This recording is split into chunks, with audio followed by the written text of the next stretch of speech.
Welcome welcome welcome, स्वागत है आपका एक और नई वीडियो में। मशीन बंद हो गई है कंस्ट्रक्शन की, तो मैंने सोचा एक वीडियो बना लेता हूँ। पता नहीं दोबारा भी चालू हो सकती है। देखो कितने गुजारे में गुजारा करना पड़ता है जब कम पैसे खर्च करते हैं। तो साउंड प्रूफ रूम तक नहीं खरीद पा रहा हूँ मैं अभी, पर होगा, जल्दी होगा। लेवल बढ़ते हैं ना धीरे धीरे। पहले मैं गुरुद्वारे में रुकता था, कैंपिंग टेंट में रुकता था, या लोगों के साथ रुकता था। जब लोगों के साथ रुकता था तब भी मेरे को प्राइवेट स्पेस नहीं मिलता था। वो लोग सवाल पूछते रहते थे, या वही जो भी है। अब बंदे ने अपने घर बुलाया है तो वो तो साथ में बैठेगा ही ना। मैं तो यूँ तो नहीं बोल सकता भाई तुम दूसरे कमरे में चले जाओ। मैं तो बोल भी देता था कभी कभी। तो चलो कमेंट पढ़ते हैं। अब भविष्य में जब हम साउंड प्रूफ कमरा ख़रीद पाएंगे तब अच्छे से और ज़्यादा वीडियो आएंगे। शायद दिन में 2 वीडियो आए करेंगे। फिर देखते हैं, जैसी डिमांड होगी, डिमांड के अकॉर्डिंग सप्लाई होएगी। और मेरे को क्या एनवायरनमेंट मिल रहा है उस पर भी डिपेंड करता है। अगर मेरे को अच्छा एनवायरनमेंट मिलेगा तो मैं दिन में 2 भी डिलीवर कर सकता हूँ वीडियो। अभी लेकिन 1 आती है दिन में, ठीक है। सर मैं भी 18 रोनटा आर्ट्स 528 बोल रहे हैं। सर मैं भी 18 साल हो गए हैं, मुझे भी 18 साल हो गए हैं। शादी में फंसा हूँ, परिवार कोई सपोर्ट नहीं करता, बस ज़बरदस्ती शादी में बने रहो इनकी इज्जत के लिए। हाँ ये तो होएगा ही। देखो वो परिवार तुम्हारा सुख दुख नहीं देखेंगे। वो लोग, बड़े लोग, ये रिश्तेदार लोग, ये कभी भी तुम्हारा सुख दुख नहीं देखेंगे। तुम बस शादी करो, ये पैटर्न में फंसा देंगे तुम्हें। और क्योंकि तुम भी कमज़ोर हो इसीलिए तुम्हारा भी बनता है कि तुम तो दुख झेलोगे। जो कमज़ोर इंसान होता है वो दुख ही झेलता है। जो मजबूत होता है वो किसी की परवाह नहीं करता, इमोशनल फूल नहीं होता वो। तुम सबको छोड़ो। अगर तुम मजबूत हो ना इंसान सच में, तो तुम सबको छोड़ दो, कोई फ़र्क नहीं पड़ता है। जिसको जैसी किस्मत होगी वो वैसा सुख दुख पालेगा। तुमको अपना जीवन देखना है, वरना ये तुमको फंसा देंगे, ऐसे ही ख़त्म कर देंगे। भाई चल गई मशीन दोबारा। तो अगर तुम मजबूत इंसान हो तो मैं तो बोलूँगा कि भाई तुम अपने लिए लड़ो और उनको भी मजबूत बनाओ। अगर तुम उनके लिए कुछ कर सकते हो तो सिर्फ एक चीज़ कर सकते हो, वो कि तुम उनको भी मजबूत बनाओ। ना कि उनकी हेल्प करो पैसे दे दे के, या फिर उनकी केयर कर करके। उनको मजबूत बनाओ, खुद भी मजबूत बनो। इमोशनल फूल मत बनो, वरना तुम्हें फंसा देंगे। यही फंसना होता है। सोनू यादव बोल रहे हैं दिल्ली एनसीआर वालों के लिए साफ़ हवा भी लग्जरी है। हाँ बात तो सही है। मेरा तो जन्म ही दिल्ली में हुआ है।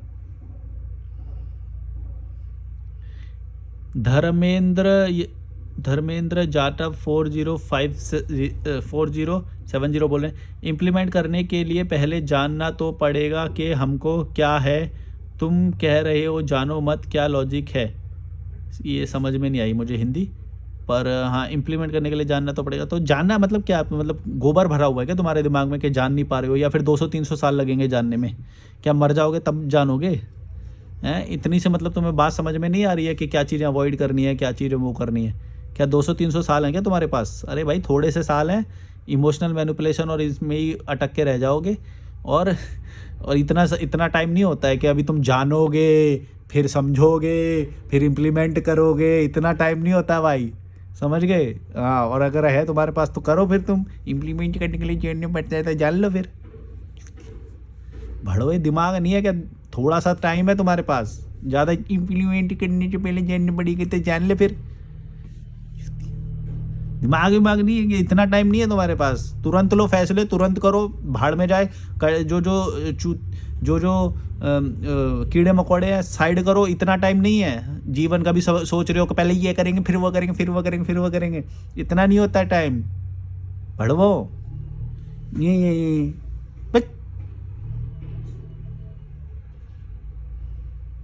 अरुणा मानस 1018 बोल रही हैं जी, आजकल की बहुएं सास ससुर को तंग करती हैं, उसके बारे में आपकी क्या राय है?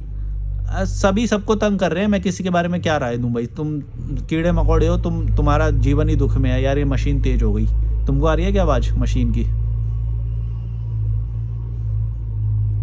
सभी सबको तंग कर रहे हैं।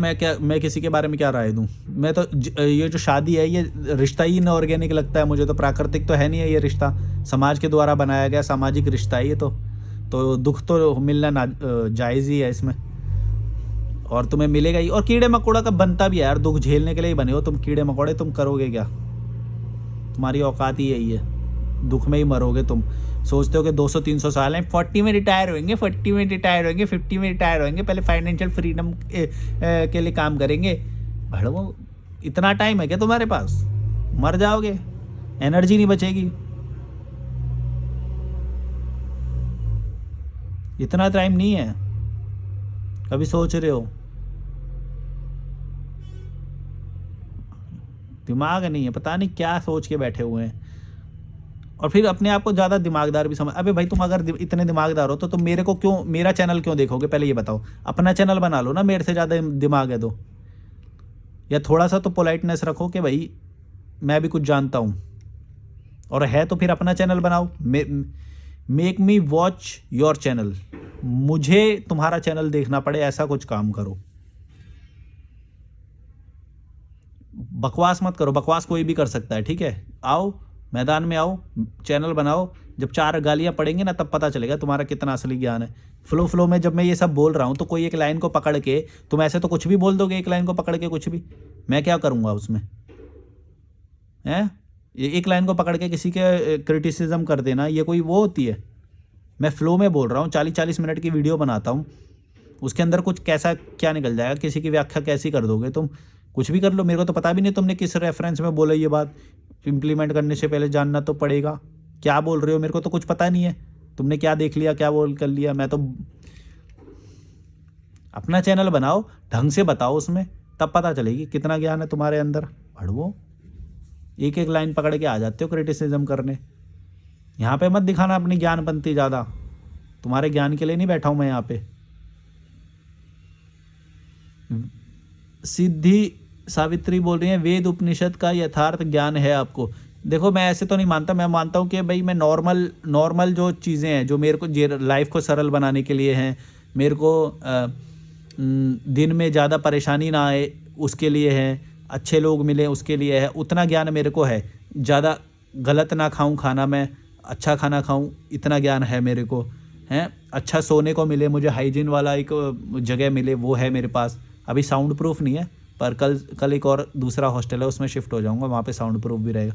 तो जो मेरी रिक्वायरमेंट है, अब जैसे देखो, ये वेद उपनिषद में कहीं पे भी ये नहीं लिखा होगा कि साउंड प्रूफ भी होना चाहिए रहने की जगह को। मतलब साउंड प्रूफ माने तुमको कोई डिस्टर्बेंस ना हो, ये तो कहीं पे भी नहीं लिखा है वेद उपनिषद में। लेकिन हमारे ज्ञान से हमने क्या नोटिस किया आज की डेट में, जैसे मैं इस हॉस्टल में आ रहा हूँ, मशीन चल रही है वहाँ पे, तो मुझे एक चीज़ नोटिस हो गई आज कि मेरे को जहाँ पे भी जाना है वो साउंड प्रूफ होना चाहिए। तो अब इसमें मेरे को वेद उपनिषद की क्या ज़रूरत है? वही तो मैं बात बोल रहा हूँ। तो हम लोग इस चीज़ में फंस जा रहे हैं, ये बात समझो। ये जो तुम वेद उपनिषद, शास्त्र, ज्ञान, गुरु, धर्म और ये मौलाना, जो भी सब हैं, पादरी हैं, जो सब हैं, इन सब में तुम फंस जा रहे हो। भाई तुम नॉर्मल बुद्धि से सोचो ना, तुम्हें नॉर्मल वे से सॉल्यूशन मिल जाएगा, कोई बड़ी बात नहीं है। इतना इनमें क्यों फंस रहे हो? इनमें तुम्हारा पैसा भी जाएगा, तुम्हारा अटेंशन भी जाएगा, फिर वहाँ पे तुम शब्द भी जुड़ जाएंगे तुम्हारे साथ कि तुम इनको मानते हो, इनको मानते हो। शब्द जुड़ गया तो फिर तुम ऑटोमेटिकली, तुम आज़ादी गई तुम्हारी। जहाँ पे भी तुम्हारे साथ कोई शब्द जुड़ जाए, doctor, engineer, atheist, non atheist, vegetarian, non vegetarian, believer, non believer, हैं, रिलीजियस, नॉन रिलीजियस, सरनेम का शब्द जोड़ लिया, या कोई भी शब्द जोड़ लोगे, यूट्यूबर या ऐसा कोई, तो तुम फंस जाओगे। अब तुम उस शब्द की रक्षा करने लग जाओगे, अब तुम उसी शब्द के अराउंड ही अपने जीवन को रखने की कोशिश करोगे। कई लोग बोलते हैं, भाई तू तो यूट्यूबर है ना, तो तू ये फिलोसफर क्यों बन रहा है? अरे भाई, कोई शब्द क्यों दे रहे हो मुझे? मैं फिलोसफर हूँ, यूट्यूबर हूँ, मैंने तो कभी कुछ नहीं बोला कि मैं ये हूँ वो हूँ। मैं तो कोई शब्द रखता ही नहीं अपने पास। मैं कोई शब्द का गुलाम नहीं हूँ भाई। मेरा जो मन करता है मैं वो करता हूँ। मेरी लाइफ खुली है, मेरी जीवन खुला है। आपने जैसे ये लिखा वेद उपनिषद को यथार्थ ज्ञान है, मेरे को कोई ज्ञान नहीं है। मैं तो बोलता हूँ कोई ज्ञान नहीं है मेरे को बस ये बताए कि मैं अपना जीवन कैसे सरल जीऊँ। 2 घंटे जाके गंगा पे बैठता हूँ, वाटरफॉल पे जाता हूँ, जंगल में जाता हूँ, यहाँ पे आराम से साउंड प्रूफ कमरे में रहती। ये वाला साउंड प्रूफ नहीं है, मतलब अब मेरे नोटिस में आ गया है कि अच्छा कमरा मतलब साउंड प्रूफ भी होना चाहिए, अच्छी लाइट भी आनी चाहिए, और कम से कम मैं खिड़की बंद कर दूँ तो साउंड प्रूफ हो जाना चाहिए। मैंने खिड़कियाँ भी बंद करी पर साउंड फिर भी आ रहा है।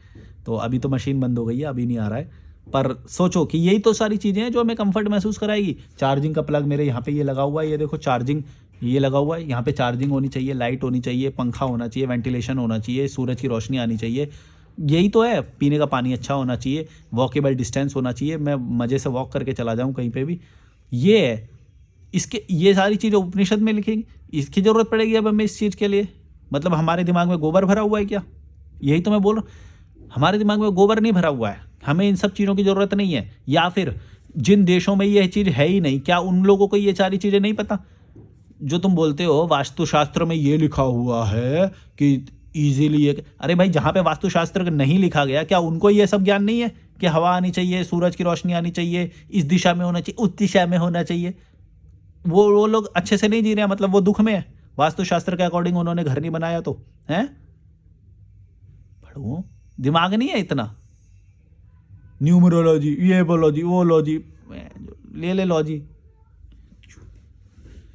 दिमाग नहीं है, पता नहीं। अरे भाई तुम्हारे भगवान, तुम्हारे अल्लाह जिस देश में नहीं है, क्या वो देश नहीं चल रहे हैं? क्या वहाँ के लोग खुश नहीं है?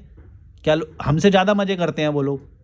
तुम्हारी नदियाँ देख लो, उनकी नदियाँ देख लो, लंदन की थेम्स से कंपेयर कर लो, जो सबसे ज़्यादा जो देवी बना के बैठे हुए हैं इसको। किसी एक धर्म पे मैं वार नहीं कर रहा हूँ, तुम समझना मैं क्या बोलना चाह रहा हूँ। ये कीड़े मकोड़ों की जो वो होती है, जिस चीज़ को ज़्यादा देवी बनाते हैं उसी को ही गंदा कर देते हैं। पूरा घाट चल के आ जाता हूँ, वहीं पे कहीं पे एक ऐसी जगह नहीं मिलती कि जहाँ पे ढंग से बैठ जाऊँ, बड़ा ढूंढने पे मिलता है। हर जगह पे गंदगी मचा के रखते हैं ये कीड़े मकोड़े आते हैं जो।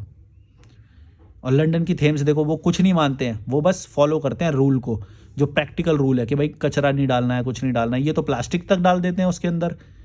एक औरत को देखा मैंने राम झूले पे, वो बिस्किट वाला पैकेट, बहुत सारे बिस्किट के पैकेट, बिस्किट का पैकेट बंच निकालती उसके अंदर से और पूरा बंच फेंक देती नदी में। ठीक है, बिस्किट फेंक दिया, कोई बात नहीं, चलो छोड़ सकते हैं इस बात को, हालांकि ये भी बहुत गलत है।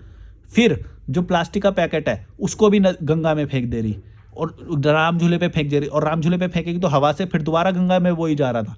मेरा दिमाग भड़क गया उसे देख के, भाई ये दिखाने के लिए कर रही थी, वो पक्का दिखाने के लिए कर रही थी। वहाँ पे आके पैकेट खोलेगी, वहाँ पे आके वो करेगी, सब बड़ी खुश होके हैं करके जा रही थी। एक बार मैंने सुना दिया ना, तब उसका मुंह तर गया। बड़ा मतलब उसके मुंह पे दिखाई दे रहा था, देखो मैं पुण्य का काम कर रही हूँ, बहुत मुस्कान सी थी उसके मुंह पे और गर्व दिखाई दे रहा था उसके मुंह पे कि देखो मैं ये कर रही हूँ। ऐसे ही सेम मैंने देखा है कि वो जो खाना खिलाने वाले होते हैं वो सोचते हैं कि बड़ा पुण्य का काम कर रहे हैं वो, और फिर खाना खिलाने के बाद पूरा गंदगी हो जाती है उसी गली में।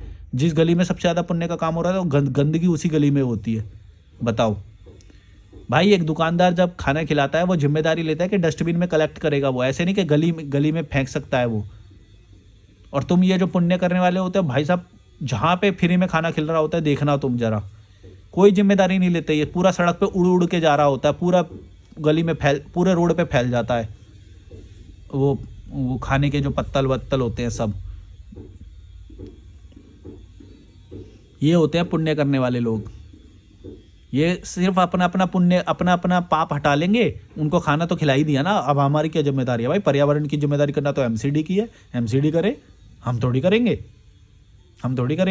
एक डस्टबिन रखने में उनकी मैया, क्या बोलूं, एक डस्टबिन रख लो भाई, ये तुम्हारा काम है। अगर तुम पुण्य करो तो मेक श्योर कि वहाँ पे गंदगी ना हो, ये तुम्हारा वो है।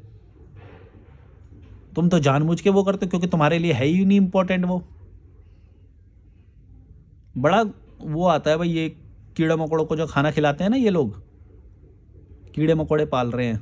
एक तो उनको खाना खिलाना ही नहीं चाहिए पहली बात, ऊपर से खिला रहे हो, अगर मान लो कि खिला रहे हो, तुम्हें बहुत ही ज़्यादा तुम वो हो गए, तो फिर तुम ये श्योर करो ना भाई, मेक श्योर करो कि वो गंदगी भी तुम कलेक्ट करके लेके जाओ वहाँ से। तुम गंदगी कैसे फैला के जा सकते हो रोड पे यार? हर जगह पे जहाँ पे सबसे ज़्यादा पुण्य का काम हो रहा था, सबसे ज़्यादा गंदगी वहीं पे देखने को मिलती है। भिखारी देखने को मिलते हैं, भिखारी प्रोड्यूस करता है पुण्य। तुम्हारा पुण्य जो है ना, भिखारी प्रोड्यूस करता है, सस्टेन करता है, उन्हें रोकता है। और तुम्हें तो चाहिए ही अपना अपना गिल्ट मिटाने के लिए, पता है ना कर्म करके बैठे हो तुम, तो गिल्ट मिटाने के लिए भिखारी तो चाहिए ही तुम्हें, तभी तो पालते हो उन्हें। भिखारी बने रहेंगे तो गिल्ट हर हफ्ते गिल्ट मिटाने के लिए ये 2-4 हज़ार रुपये का खाना खिला देंगे। हमारा गिल्ट मिट गया, चलो देखो हमने तो पुण्य का काम कर दिया भाई।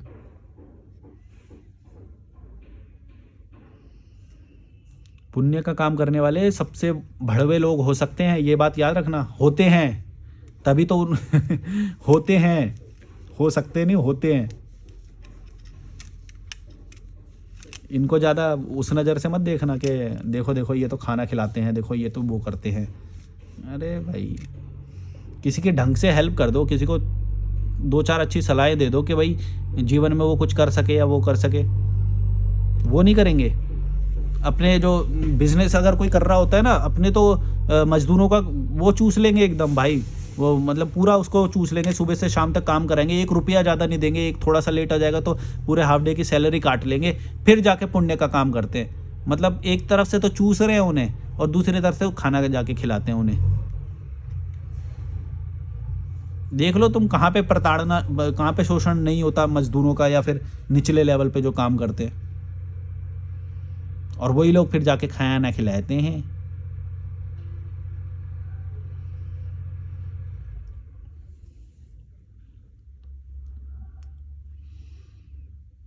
जयपुर राजस्थान से brother, good, thank you thank you. ज़्यादातर लोग तारीफ कर रखी है तो वो मैं पढ़ नहीं रहा हूँ। आचार्य अंकुश यादव बोल रहे हैं, आचार्य प्रशांत, अब भारत के लोगों की सोच बदल रहे हैं और आप भी, धन्यवाद। मैं किसी और का तो नहीं बोल सकता भाई, मैं तो कोशिश करता हूँ कि सरल हो जाए जीवन। मैं तो किसी से पैसे वैसे मांगता नहीं हूँ। जो कॉल करते हैं वो उनका मैंने चार्ज रख रखा है। मैं ज़बरदस्ती नहीं करता कि मेरे को कॉल करो, और ना ही मैं किसी की सोच बदलने के लिए वो कर रहा हूँ। जिसको सरल बनना होगा, जो कॉन्फिडेंट होगा, जो लड़ सकता है, अपने लिए स्टैंड ले सकता है, सिर्फ वो ही मेरे वीडियोस का फ़ायदा उठा सकता है। मैं तो हमेशा बोलता हूँ कि सबके लिए नहीं है वीडियो। जो रैशनैलिटी के बिल्कुल निचले स्तर पे है उसके लिए नहीं है वीडियो। ऊंचे वाले स्तर पे वही समझ पाएंगे मेरी वीडियो को। जो स्ट्रॉन्ग पर्सनैलिटी है वही समझ पाएगा मेरी वीडियो को। जो एकदम खुद ही कमज़ोर है, जिसकी बैकबोन ही नहीं है, जिसकी रीढ़ की हड्डी नहीं है, वो स्पाइनलेस बंदा कहाँ से वो तो स्टैंड ही नहीं ले सकता अपने लिए। घर वाले इमोशनल मैनिपुलेशन करते हैं, वो फंस जाता है। ये अभी पीछे एक कमेंट आया था, बोला इमोशनल मैनिपुलेट हो गया मैं तो, मेरे बच्चे शादी करवा दी, मेरे बच्चे करा। अरे भाई, तो तू दुख झेल, फिर चुपचाप कंप्लेंट कैसे कर सकता है तू? अगर हो गया ना इमोशनल मैनिपुलेट, अब कोई सोल्यूशन कैसे मांग रहा है तू? जब तूने कमजोरी वाला स्टेप लेने से पहले जब तूने ये नहीं पूछा, तो अब तू कहाँ से सोल्यूशन मांग रहा है? स्पाइनलेस भड़वे, जब अपने लिए लड़ नहीं सकता, 2-4 जप्पल नहीं मार सकता अपने माँ बाप के, या फिर जो भी तुम्हें प्रेशराइज कर रहा है अपना आज़ाद जीवन छीनने के लिए, वो जो कर रहा है, 2-4 थप्पड़ नहीं मार सकते तुम उनके, तो तुम आज़ादी की वो कैसे कर सकते हो कि देखो हम फंस गए, हमारे माता पिता ने हमें बर्बाद कर दिया, अब हम नाखुश हैं, ये शादी से मैं खुश नहीं हूँ। तो 2-4 चप्पल मारो ना फिर उनके। तुमको कोई कैसे प्रेशराइज कर सकता है तुम्हारी आज़ादी छीनने के लिए? गोबर उठाओ, जूता उठाओ, लपेटो उसमें, दे दबा दब, अगली बार से दोबारा ना बोले, चाहे माता पिता हो चाहे रिश्तेदार हो। कोई तुम्हारी आज़ादी पे वार नहीं कर सकता। इतना मजबूत पर्सनैलिटी तुम्हें होना पड़ेगा। ये हो सकता है लेकिन कि वो अपनी जायदाद से निकाल दे, वो अपने घर से निकाल दे, इसके लिए तुम्हें तैयार रहना पड़ेगा, इसके लिए तुम्हें मजबूत बनना पड़ेगा। अगर तुम मजबूत ही नहीं हो तो कहीं से भी तुम कंप्लेंट करने के लायक नहीं हो। कमज़ोर को कोई हक नहीं है कि वो कंप्लेंट करे। उसको बस एक ही वो है, उसका यथार्थ एक ही है कि वो दुख झेलेगा, वो कुछ नहीं कर सकता। कमज़ोर को क्या हक है यार कि वो करे? भाई तू मजदूर है, तू गधा है, तू चुपचाप बोझा उठाना, इसीलिए तो बना है तू कैसे तेरी एक आँख, अब तीसरी आँख खुल रही है धीरे धीरे, जब सारे स्टेप ले चुका है, जब पूरी तरह से फंस चुका है, तो अब कहाँ से तेरी तीसरी आँख खुल रही है? हाँ यार, हाँ तुम लोग तो घूम रहे हो यार, मेरे को भी ऐसे करना चाहिए था, मैं तो दुख में हूँ। तब तो तूने स्टेप नहीं लिया, तब तो तेरे को लालच आ रहा था सेक्स का, तब तो बाप की प्रॉपर्टी या दहेज दिखाई दे रहा था तेरे को, लालच आ रहा था तब तो, हैं?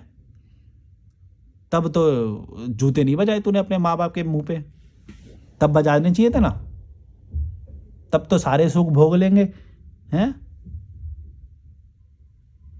ससुराल में हमारी वो होएगी बहुत, एकदम बादाम खिलाए जाएंगे जब हैं, सेवा होएगी हमारे, तो सब बादाम खिलाए जाएंगे बहुत प्यार से, क्योंकि शुरू से तो मिला नहीं ना वो सारा, वो क्या बोलते हैं, रिस्पेक्ट। अब जाके एक जगह है जहाँ पे रिस्पेक्ट मिलेगी, वो है शादी करने के बाद ससुराल में। तो वहाँ शादी कर लेते हैं, फिर ससुराल में हमें रिस्पेक्ट मिलेगी। कहीं तो राजा बन लेंगे हम, एक दिन का राजा फंक्शन में बन लेंगे, फिर थोड़े दिन तक जब ससुराल में जाएंगे तब 10 पकवान तो रहेंगे कम से कम सामने, फिर 9 हो जाएंगे, फिर 8 हो जाएंगे, फिर कि एक ना एक दिन दाल सब्जी परोसी जाएगी। तब जाके फिर तुम बोलते हो अरे यार बर्बाद हो गया यार, अब ना तो रिस्पेक्ट मिल रही है। और वो उन लोगों की चाल ही यही होती है कि शुरू में ऐसा वो करेंगे कि तुम फंस जाओगे उसमें। उनकी चाल ही यही होती है, तभी तो तुम तीसरे साल तक आते आते ड्रेन ऑफ हो जाते हो। अब क्या करें यार, अब तो इज्जत भी नहीं है, अब तो बोर हो रहे हैं, अब तो सेक्स की भी वो ख़त्म हो गई, अब तो सेक्स में भी मज़ा नहीं आ रहा इससे, हैं? अब तो सारी चीज़ें ख़त्म हो गई। सेक्स के लिए करी थी वो तो 2 महीने में, चलो भाई अब पुराना हो गई, है ना? पुराना हो गया या हो गई दोनों। अब इज्जत के लिए करी थी वो भी ख़त्म हो गया। इतना चमक-धमक जो शादी का माहौल होता है और वो चमक-धमक गिफ्ट आते हैं, प्री वेडिंग होता है, ये होता है, ये सारी चीज़ें तुम्हें फँसाने के लिए है। इनका इनका प्रभाव ख़त्म हो जाएगा 2 महीने में, 2 साल में, 3 साल में ख़त्म हो जाएगा। ये सारे प्रभाव ख़त्म हो जाएँगे, फिर आएगा प्रेशर, अब फटेगी तुम्हारी। ये हो रहा है तुम्हारे साथ। नहीं समझ में आती तुमको? ये सारे अब अंडर चमक धमक इसलिए बनाई गई है कि तुम्हें को अच्छा लगे और तुम मना ना कर पाओ कि एक दिन तो मैं राजा बनूंगा भाई, कम से कम, हैं? एक जगह तो होगी जहाँ पे जाने पे मैं वे बेड़े पानी लेके आऊँ मेरे लिए, जूस लेके आऊँ मेरे लिए, लस्सी लेके आऊँ मेरे लिए, है? एक जगह तो बनेगी जहाँ पे मैं 30 मार खा बन के देख लूँगा। यही लालच है, ये लालच है, प्योर लालच है ये। तुम समझो, किसी से तुमको रिस्पेक्ट नहीं करानी। जो तुमको खाना पीना है, जो भी बादाम खाना है, लस्सी पीना है, जूस पीना है, वो अपने पैसे से खरीद के कर लो। आज़ादी मत गिरवी रखो उसके लिए, वरना फंस जाओगे। तीसरा कि कहीं पे जाओगे तो इज्जत मिलेगी। अरे क्या इज्जत, क्या इज्जत? आज तक तुमको बहुत सप्रेस्ड रखा गया है, कहीं पे भी इज्जत ना, स्कूल में इज्जत मिली ना, नौकरी में बॉस ने इज्जत दी, इसीलिए तुम ऐसी वो ढूंढते हो कि कहीं पे तो थोड़ी सी इज्जत मिल जाएगी हमें, हैं? इज्जत मिल जाएगी। और अपना अपना मतलब अल्फाइज्म दिखाने के लिए एक लड़की भी मिल जाएगी, हैं, जिसके सामने हम हीरो बनेंगे, हैं, और एक नौकरानी भी मिल जाएगी जो खाना बनाएगी हमारे लिए। इतने सारे बेनिफिट के लिए जब तुम फंस जाते हो, जब आज़ादी को गिरवी रख देते हो, फिर जब ये इन सब के प्रभाव 1-2 साल में जब ख़त्म हो जाते हैं, तब तुम्हारी फटती है कि भाई यार ये तो सब खत्म हो गया यार, हैं, अब क्या करें? अरे बच्चा भी हो गया 1 साल में, फिर 9 महीने में, 1 साल में बच्चा भी हो गया, अब तो भाई फंस गए। अब क्या करें, अब तो पैसे कमाने पड़ेंगे। फिर चलो छोटा छोटा त्योहार मना के या वो मना के तसल्ली देते हैं फिर अपने आप को, एक एक दिन के त्योहार मना के, चलो आज सेलिब्रेशन कर लेते हैं, चलो ये कर लेते हैं। ये सब भी अवंडर है, ये भी तुम्हें छलावे में रख रहे हैं कि भाई देखो तुम खुश हो, देखो तुम खुश हो। अरे कैसे खुश भाई? खुश होते तो फिर ऐसे एक एक दिन वो करने की जरूरत पड़ती क्या? क्या है, यही तो नहीं देख पा रहे हो तुम, छलावों को समझ ही नहीं पा रहे हो। ये जो एक एक दिन के ये होते हैं, ये होते हैं, ये सब तुमको फंसाने के लिए है। कभी भी एक दिन का त्यौहार या फिर एक दिन की खुशी मत मनाना, या तो उसे नॉर्मल लाइफ में लाओ, या तो फिर वो, मेरे को कितने सारे वो आते हैं। मैं समझता हूँ कि यार मैं ये बात बहुत अच्छे से जानता हूँ कि आज मैं ये चमक धमक वाले में जाऊँगा, इसका फिर जैसे प्रभाव खत्म होएगा, फिर से बैक टू रियलिटी। तो रियलिटी में आने के बाद फिर तुम्हें वो कम लगेगा, वो हाई डोपामिन दिला देगा, शराब पिला देंगे, वो अच्छा म्यूजिक बजा देंगे, वो हाई डोपामिन रिलीज हो गया, फिर आइदर तो तुम्हें उसकी लत लग जाएगी, या फिर तुम्हें अगला दिन लेस डोपामिन वाला, मतलब लेस एंटरटेनिंग लगेगा। या तो तुम सो जाओगे तो कोई बात नहीं, लेकिन समझ रहे हो ना मैं क्या बोल रहा हूँ? जब तक, जैसे मान लो कोई लाइफ में लड़की नहीं आती, तब तक तो नॉर्मल लगता है दिन। अब कोई बहुत अच्छी लड़की आ गई तो उसके साथ बहुत अच्छा टाइम जा रहा है, अब वो जैसी चली गई, अब तुम तो उस पर डिपेंडेंट हो गए थे अच्छाई के लिए, अच्छे वक्त के लिए, अब वो जैसी चली गई एकदम से रूखा लगता है, ओए हैं, एकदम खाली, बेकार लगता है एकदम, रो जाते हो एकदम तुम तो। इसी पे, यही तो थी जिससे हम पूरा वो खुल के बात करते थे, यही तो थी जिसके सामने हम अल्फागिरी कर लेते थे, और ये भी हमें बड़ा तारीफ़ करती थी, और ये वो। फिर वो जैसे ही चली गई, मतलब तुम तो डिपेंडेंट हो गए, वो चली गई या फिर वो चला गया, तो फिर तुम खाली हो जाते हो, अंदर से रोते हो, अरे यार चलो। ये सारी चीज़ें फंसाने वाली है तुमको। एक लाइन में रहो, ज़्यादा खुश रहोगे, मेरी बात मानो। मेरे को तो ऐसे भी मतलब रोज़ लोग मिल जाते हैं या वो मिल जाते हैं, मेरा डेली दिन एक जैसा ही जाता है, डेली। मैं कभी हॉस्टल शिफ्ट कर लेता हूँ, इस हॉस्टल से उसमें चला गया, वो नयापन थोड़ा सा मिल जाता है। मेरे को हमेशा नयापन चाहिए भी नहीं, मेरे को ऐसा सटल चाहिए एकदम, जैसे अभी प्लेन है, एकदम प्लेन, ऐसा चाहिए मेरे को दिन। मेरे लिए ये बेस्ट होता है प्लेन। तो फिर क्योंकि मेरे को विचारों में डेवलप करना ज़्यादा अच्छा लगता है, तो मैं खाली रहता हूँ, सोचता हूँ, कुछ वीडियोस देखता हूँ, फिर सोचता हूँ, फिर गंगा घाट चला जाता हूँ, वो सोचता हूँ। तो कुछ भी ऐसा नहीं करता जिसमें मेरे ज़्यादा पैसे खर्च कर रहे हों, और या फिर कुछ भी, मतलब क्या बोलूँ, मेरे को समझ में नहीं आ रहा, मैं कुछ भी बोलता हूँ। बड़ा हो गया क्या वीडियो? चलो like share subscribe, bye bye, कीड़े मकोड़ों।